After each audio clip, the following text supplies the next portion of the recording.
Assalamualaikum warahmatullahi wabarakatuh. Nama saya Mufidatun Nida dari kelas A6 YIN Syekh Nurjati Cirebon. Saya membuat video ini untuk memenuhi tugas mata kuliah ilmu Al-Quran, yaitu untuk menjawab beberapa soal dari Bapak dosen, dan ini juga sebagai jawaban UTS semester 1. Soal yang pertama yaitu bagaimana proses turunnya Al-Quran dan sejarah kodifikasinya. Cara penurunan Al-Quran terdapat beberapa pendapat, yaitu yang pertama, Allah menurunkan dari Lauhul Mahfudz ke langit dunia pada malam Qadar secara sekaligus. Kemudian diturunkannya secara bertahap selama 20 tahun atau 23 tahun atau 25 tahun. Pendapat yang kedua, yaitu Allah menurunkan ke langit dunia dalam 20 kali atau 23 kali atau 25 kali malam Lailatul Qadar, di mana diturunkan pada setiap malam Qadar sesuai jumlah yang telah Allah tetapkan dalam setiap tahun penurunannya, kemudian bertahap. Pendapat yang ketiga, penurunannya dimulai pada malam Qadar, setelah itu secara bertahap sepanjang masa penurunannya. Menurut pendapat keempat, penurunannya dari Lauhul Mahfudz sekaligus, di mana para penjaganya mengangsurnya kepada malaikat Jibril selama 20 malam. Lalu malaikat Jibril menurunkannya kepada Nabi Muhammad SAW selama 20 tahun. Adapun cara kodifikasinya, ketika pada zaman Rasulullah SAW, Al-Quran ditulis oleh para sahabat di tulang belulang, pelepah kurma, kulit onta, batu, atau apapun yang ada pada zaman itu. Setelah wafatnya Rasulullah SAW, khususnya pada zaman Khalifah Abu Bakar As-Siddiq, mulailah ada pengumpulan Al-Quran atau bisa disebut Jam'ul Quran. Awalnya Khalifah Abu Bakar As-Siddiq merasa berat hati untuk melakukan hal itu karena dianggapnya melakukan sesuatu yang tidak dicontohkan Nabi Muhammad SAW, atau zaman sekarang disebut dengan bid'ah. Karena bujukan para sahabat-sahabatnya demi kemaslahatan dan banyaknya para penghafal Al-Quran gugur di dalam medan peperangan, akhirnya Khalifah Abu Bakar As-Siddiq menyetujuinya untuk mengumpulkan Al-Quran. Setelah Abu Bakar wafat, lalu naskah-naskah Al-Quran yang telah dikumpulkannya disimpan di rumah Hafsah, yaitu putri beliau, atau Hafsah adalah salah satu istri dari Nabi Muhammad SAW. Dan setelah itu Al-Quran mencoba ditadwinkan atau dibukukan, atau pengumpulan Al-Quran itu secara sistematis dibukukan terjadi pada Khalifah Utsman bin Affan. Beliau, Khalifah Utsman bin Affan, membentuk panitia kecil, lalu menyatukan kembali atau melakukan penyotiran terhadap ayat Al-Quran yang diturunkan kepada Nabi lalu disebarkan kepada para sahabatnya. Adapun yang resmi diambil dan dilakukan pengolahan atau pemeriksaan oleh timnya, dan sahabat Utsman bin Affan juga membuat sayembara. Siapa saja yang mendapatkan pelajaran dari Rasulullah yang berupa ayat Al-Quran, maka mereka boleh melaporkannya, dan dengan syarat dengan membawa manuskrip atau naskah dan juga membawakan saksi yang adil. Setelah itu, setelah terkumpul sebanyak 30 juz, maka naskah yang tidak terpakai dibakar dengan tujuan untuk tidak ada versi-versi yang berbeda. Maka disusunlah mushaf secara resmi, yaitu Mushaf Utsmani, karena ini versinya sahabat Utsman bin Affan. Al-Quran tidak hanya dijaga secara tulisan, justru tradisi Islam pemeliharaan Al-Quran itu karena hafalan. Pada Mushaf Utsmani belum ada titik dan harkatnya. Adapun titik dan harkat yang ada pada zaman sekarang itu terjadi atau dikelola oleh seorang tabi'in yang bernama Abul Aswad Ad-Du'ali. Soal yang kedua, apa yang dimaksud dengan asbabun nuzul, dan berikan contohnya. Asbabun nuzul merupakan bentuk idhofah dari kata asbab yang berarti sebab-sebab dan dari kata nuzul yang berarti turun. Secara etimologi, asbabun nuzul adalah sebab-sebab yang melatar belakangi terjadinya sesuatu. Dalam pemakaiannya, ungkapan asbabun nuzul khusus dipergunakan untuk menyatakan sebab-sebab yang melatar belakangi turunnya Al-Quran.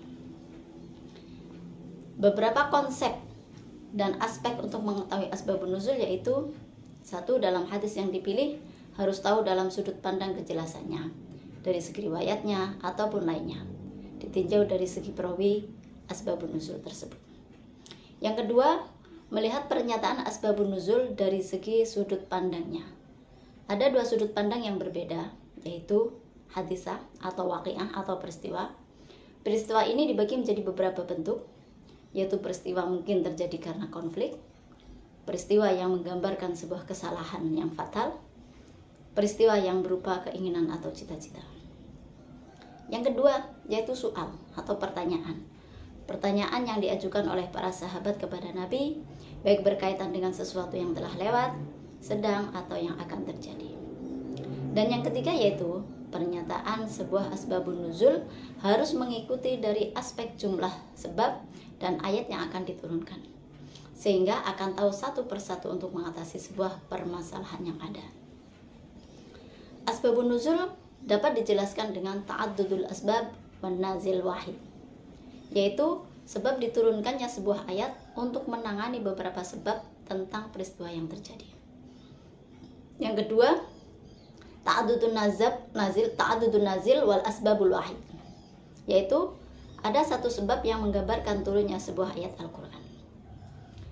Adapun contoh asbabun nuzul, yaitu yang terdapat pada surat Abasa ayat 1 sampai dengan 10, yaitu ayat tersebut diturunkan sehubungan dengan peristiwa seseorang yang buta yang bernama Abdullah bin Ummi Maktum, yaitu anak paman Khadijah.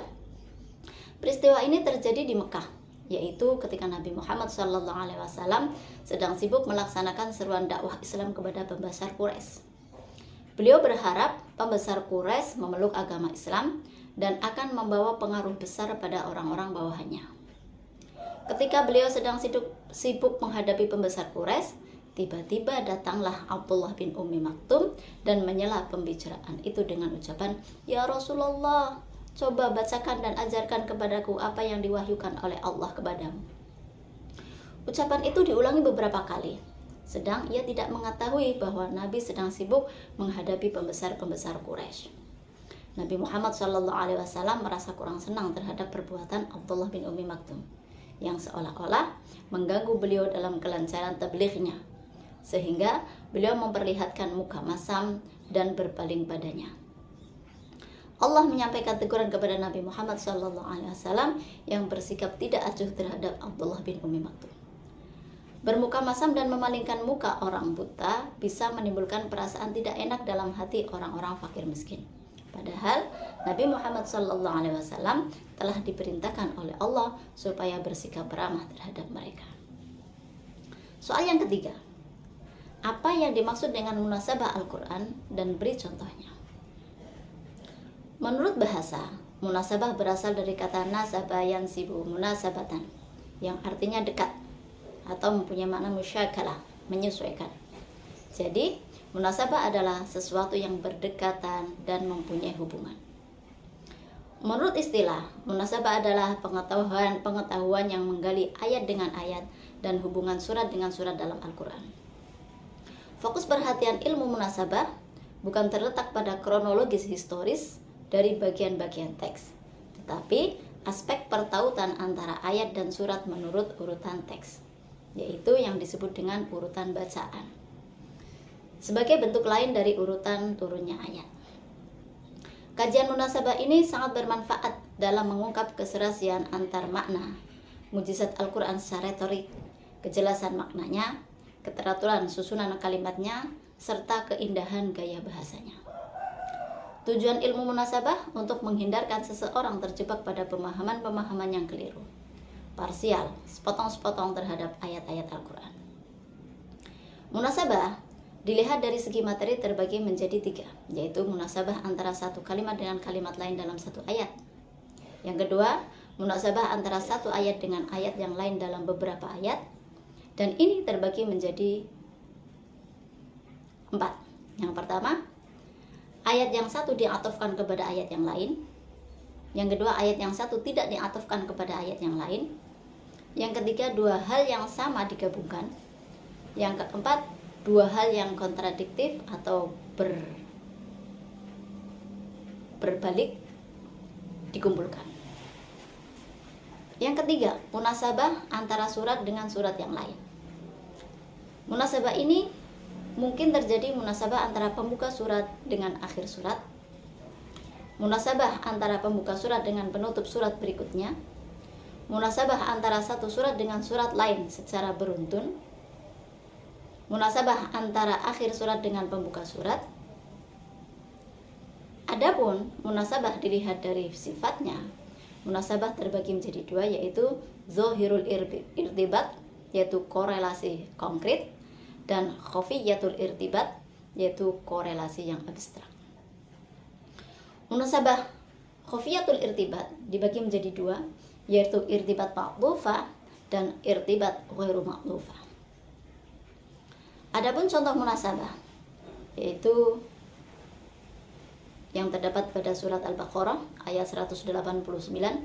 A'udzubillahi minasyaitonir rajim. Bismillahirrahmanirrahim. Yas'alunaka 'anil ahillah. Qul hiya mawaqitu lin-nasi wal hajj. Wa laysal birru bi an ta'tul buyuta min zuhuriha walakinnal birra man ittaqa. Wa atul buyuta min abwabiha wattaqullaha la'allakum tuflihun. Pada ayat tersebut terdapat 2 pertanyaan mendasar tentang hubungan hukum antara bulan sabit dan ketetapan memasuki rumah. Menurut Az-Zarkashi, jawaban itu dapat dilihat dari berbagai aspek. Di antaranya, pertanyaan mereka tentang hikmah bulan sabit yang membesar atau sempurna dan bulan sabit yang mengecil atau kurang adalah maklum. Artinya, segala sesuatu yang dikerjakan Allah mengandung hikmah secara real dan maslahat bagi hamba-hambanya. Seharusnya mereka itu memperhatikan perbuatannya yang tidak baik, kemudian dianggapnya baik. Menurut Subhiyah As-Shalih, 2 susunan kalimat saling berangkai dalam satu ayat, dan kita harus menyingkap hubungan ini agar akhir ayat tidak menampakkan keterpisahan dari awal ayat. Soal keempat, jelaskan pengertian Makkiyah dan Madaniyah, serta apa hikmah ilmu ini. Pengelompokan surat dan ayat dalam Al-Quran disandarkan pada salah satu teori para ulama, yaitu yang pertama, mulahadhatuz zaman wan nuzul, yaitu teori yang berorientasikan pada masa waktu turunnya ayat atau surat Al-Quran. Orientasinya yaitu hijrah Nabi Muhammad SAW. Maka bisa diambil kesimpulan bahwasanya surat Makkiyah atau ayat Makkiyah adalah ayat atau surat yang diturunkan sebelum hijrah, walaupun turunnya di kota Madinah dan sekitarnya. Adapun surat Madaniyah atau ayat Madaniyah yaitu ayat atau surat yang diturunkan setelah hijrah, walaupun turunnya di kota Mekah dan sekitarnya. Yang kedua, teori yang kedua yaitu mulahadzatul makan wan nuzul. Mulahadzatul makan wan nuzul, yaitu teori yang berorientasikan pada tempat ayat atau surat Al-Quran diturunkan. Maka surat atau ayat Makkiyah yaitu ayat yang diturunkan di kota Mekah dan sekitarnya, baik sebelum hijrah atau sesudah hijrah. Adapun Madaniyah yaitu ayat atau surat yang diturunkan di kota Madinah, baik sebelum atau sesudah hijrah. Teori yang ketiga yaitu mulahadzatul mukhathah fin nuzul, yaitu teori yang disandarkan pada sasaran atau subjek pembicaraan yang dituju dari suatu ayat atau surat Al-Quran. Jadi, jika subjeknya ditujukan kepada orang-orang Mekah, maka disebut dengan Makkiyah. Adapun jika subjeknya atau sasarannya adalah orang-orang Madinah, maka disebut dengan Madaniyah. Yang terakhir, yaitu teori mulahadhatut tadammunul surah, yaitu teori yang mendasarkan kriterianya dalam mengkategorikan makiyah dan madaniyah kepada isi kandungan dari suatu ayat atau surat Al-Quran. Maka bisa diambil kesimpulan bahwa makiyah adalah ayat atau Al-Quran yang berisi cerita umat para rasul terdahulu, dan madaniyah adalah ayat atau surat yang berisi hukum, hudud, faraid, dan sebagainya. Adapun hikmah mengkaji surat makiyah dan madaniyah, ada beberapa hikmahnya. Yang pertama yaitu dapat dijadikan sebagai alat bantu dalam menafsirkan ayat Al-Quran. Ketika mengetahui fase dan tempat turunnya ayat, dapat membantu memahami ayat dan menafsirkannya dengan benar. Yang kedua, dapat membantu seseorang menyelami gaya bahasa Al-Quran dan memanfaatkannya dalam metode berdakwah, karena setiap situasi dan fase mempunyai gaya bahasa sendiri. Yang ketiga, dapat mengikuti perjalanan hidup Nabi Muhammad SAW, karena Al-Quran merupakan sumber utama sirah Nabi Muhammad SAW. Selain itu, cara dan metode dakwah Nabi dapat dijadikan sebagai role model para dai dalam menyebarkan syiar Islam. Yang keempat, memberikan gambaran perhatian dan antusiasme kaum muslim terhadap Al-Quran. Dan yang kelima, membantu seseorang mengetahui sejarah pensyariatan hukum Islam atau tarikhul tasyri'. Yang keenam, membantu dalam menggali hikmah disyariatkannya hukum. Yang ketujuh, mengetahui perbedaan dan tahapan-tahapan dakwah Islamiyah yang diterangkan dalam ayat-ayat makiyah berbeda dengan ayat-ayat madaniyah. Yang terakhir, situasi dan kondisi masyarakat kota Mekah dan Madinah dapat diketahui khususnya pada waktu turunnya ayat-ayat Al-Quran. Soal terakhir, yaitu apa yang dimaksud dengan muhkam mutasyabih. Berikan masing-masing contohnya. Muhkam secara bahasa berasal dari kata hakama. Kata hukum berarti memutuskan antara dua hal atau lebih. Maka hakim adalah orang yang mencegah yang zalim dan memisahkan dua pihak yang sedang bertikai. Muhkam adalah sesuatu yang dikokohkan, jelas, fasih, dan membedakan antara yang hak dan batil.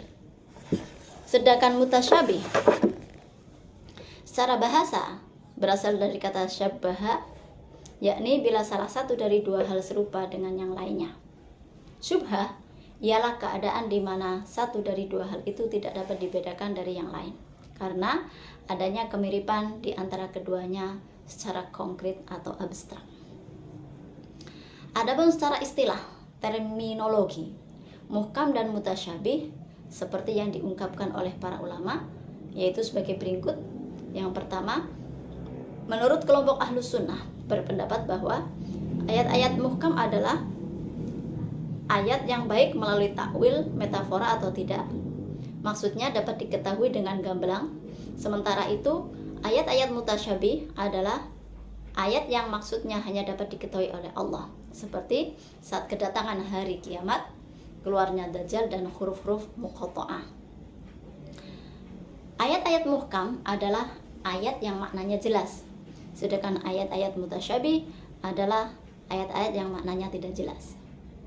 Menurut Ibnu Abbas, mendefinisikan ayat-ayat muhkam sebagai ayat yang tidak memunculkan kemungkinan sisi arti lain, sedangkan ayat-ayat mutasyabih yaitu ayat yang mempunyai kemungkinan sisi arti banyak.